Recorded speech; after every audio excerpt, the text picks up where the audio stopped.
Président Biden, Mesdames et Messieurs les chefs d'État et de gouvernement, Mesdames et Messieurs distingués invités,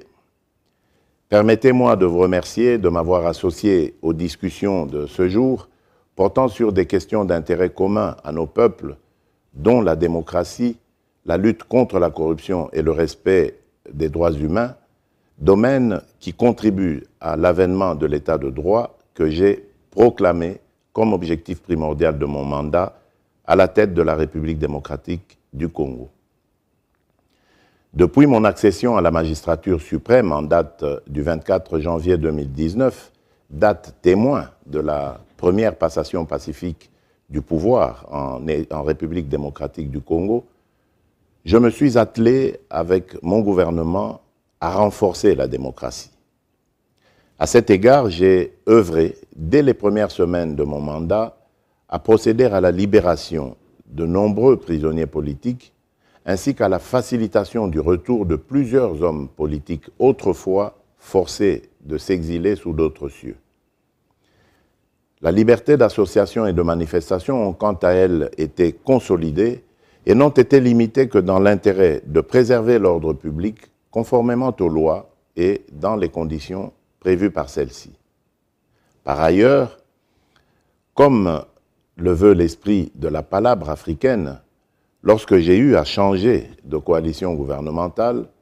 je l'ai fait en étroite collaboration et concertation avec les forces vives de la nation. Ce dialogue est devenu quasi permanent avec des segments de la population, comme le démontrent mes échanges avec mes compatriotes rencontrés lors de mon séjour dans la partie est de mon pays, meurtri par l'activisme de groupes terroristes.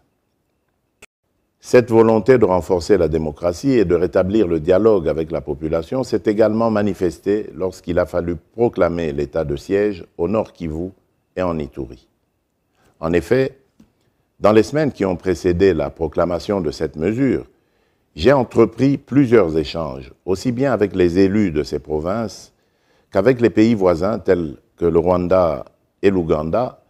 ce dernier étant d'ailleurs lui-même frappé par le groupe terroriste dénommé Allied Democratic Forces, ADF en sigle, qui sévit également dans la partie est de mon pays. En conformité avec les lois du pays, cet état de siège a été prorogé à plusieurs reprises avec l'autorisation des deux chambres du Parlement. Toujours dans cet exercice de consolidation de la démocratie, je m'engage à organiser les élections dans les délais constitutionnels. À ce propos, la mise en place récente d'une nouvelle équipe pour diriger la Commission électorale nationale indépendante, CENI en sigle, rentre dans le cadre de mes efforts pour préparer un processus électoral crédible, transparent, juste et libre. Mesdames et Messieurs, distingués invités, je ne pouvais, à mon accession au pouvoir, m'imaginer le degré de corruption qui rongeait mon pays. Afin de répondre à ce fléau et en vue de dégager les moyens nécessaires pour le développement économique et social de nos populations, j'ai engagé une lutte sans merci contre cette gangrène. Le renforcement de l'Inspection générale des finances, IGF,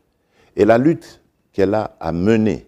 sans désemparer contre les réseaux mafieux bien installés en République démocratique du Congo ont permis à l'État de commencer à engranger des dividendes de la lutte anticorruption qui contribuent à l'assainissement de nos finances publiques. Ces efforts sont actuellement concentrés sur le secteur minier et le réexamen des contrats, parfois léonins, signés dans ce domaine en vue d'un rééquilibrage de partenariats et ce, dans l'objectif de les rendre plus équitables. Fort des résultats obtenus à ce jour, je m'engage à poursuivre cette lutte contre la corruption sous toutes ses formes en adoptant notamment les mesures suivantes. Le renforcement de l'autonomisation de l'Agence nationale de lutte contre la corruption, l'APLC en sigle, le renforcement de la Cour des comptes et des cours et tribunaux,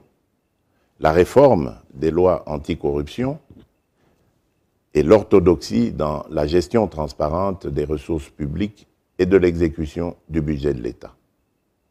Mesdames et messieurs, distingués invités, tout en veillant à la prospérité des libertés fondamentales, dont la liberté de la presse, mon gouvernement accorde une priorité à promouvoir, y compris par l'adoption des lois nouvelles,